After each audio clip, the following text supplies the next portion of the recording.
Hi everyone. What I'm going to talk about now, I think it's a kind of resume of what was said before today here, because all we were discussing now today here was all about the Industrial Revolution. And I assume that Industrial Revolution is happening now, if not already happened. It usually kind of in recent 10, 20 years, the revolution is something mostly reflected by the press and by the medias. Because if you are on media, you are there. If you are not on the media, you are not there. The real life takes more and more place in our usual life, as you could see from all the previous presentations. What we see recently in many medias, they're all talking about robots taking the place of the human beings. I don't know what's happened. Okay, it's running because the robot takes place of myself. So everyone is talking about the increasing meaning of robotics and increasing meaning of artificial intellect replacing the human beings. And what actually does that mean? That means that it means actually. I will give you a couple examples. Deep Blue, the best chess player in the world, connected cars, and even self-driving cars appeared recently. IBM Watson that helps to make medical diagnostics and to treat people.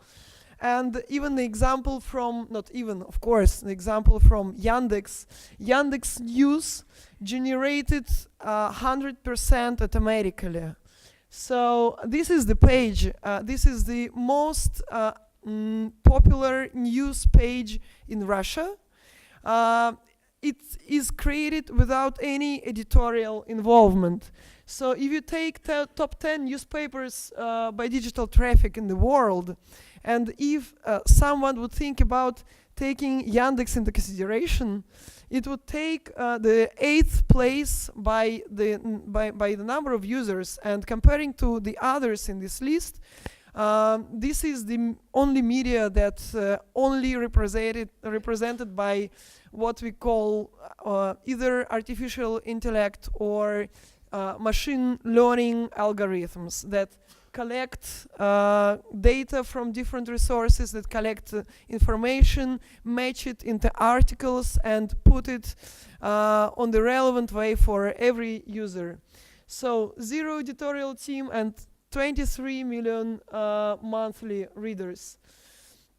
Another example is search, image search, which is also created automatically, because when users want to watch the pictures, they want to watch the most beautiful pictures, in many ways the most nice, not just relevant. How we do it? We use a tool, user-generated tool with moderators. First choose between two pictures which one is better, and they teach the algorithms in that way. So all this is about machine learning, mentioned by eBay presentation, mentioned here, probably not mentioned in that way, but like behind every technology you are talking about today, there is a machine learning. And machine learning, it's, I would say, a next buzzword after big data, but it is there, and it is something that pushes technologies and it pushes the next generation of connected everything. So this is an example of the project that we made together with the Russian governmental road agency. We predicted the traffic and the most the most like the places with the highest probability of the accidents in further 4 hours, and that allowed, and you cannot imagine, I think that Moscow is number 1 or number 2 out of all the cities in the world with a number of traffic jams. So that allowed the road agency to place the patrols in the correct places to make the time getting to the accident place as fast as possible. So it helps to save lives of people and to treat it in a better way. Another example is from retail business, and this is something most obvious, as it's all about increasing the sales with recommendation systems. And why it's written a bank here and retail business or whatever, we would love to name the customers, but the point is that, like, for the moment, most of the customers don't like to name themselves because they feel like, it's not polite to talk about using the people's data, taking them into consideration, that people won't be happy, all this personal data story, even if it's depersonalized and obfuscated many times before it is used, is an issue today. But what's happening actually right now, I will switch to here, is something that we saw with you in all the previous presentations. During the decades, we collected the data, and the number of data was growing. But even with the enormous growth of data, all what happened before was very plain comparing to what's happening now. Every given second, like, how many of you are using now computers and mobile phones right now, like listening to me?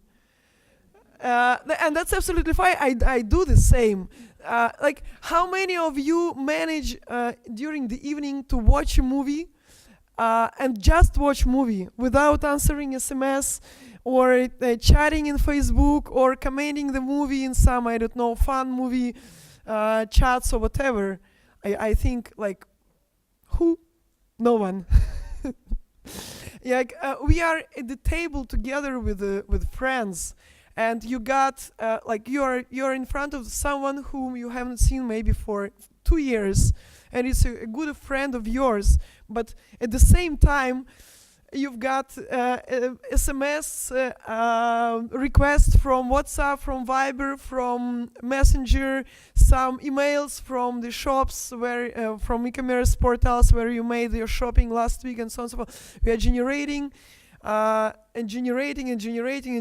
the data every given second, and there is no way not to use it. So I think, like, in 1-2 years, no one will feel ashamed to say that they are somehow using machine learning and analyzing the data, and all that's gonna happen real time, and all that's gonna happen like today and now with any one of us.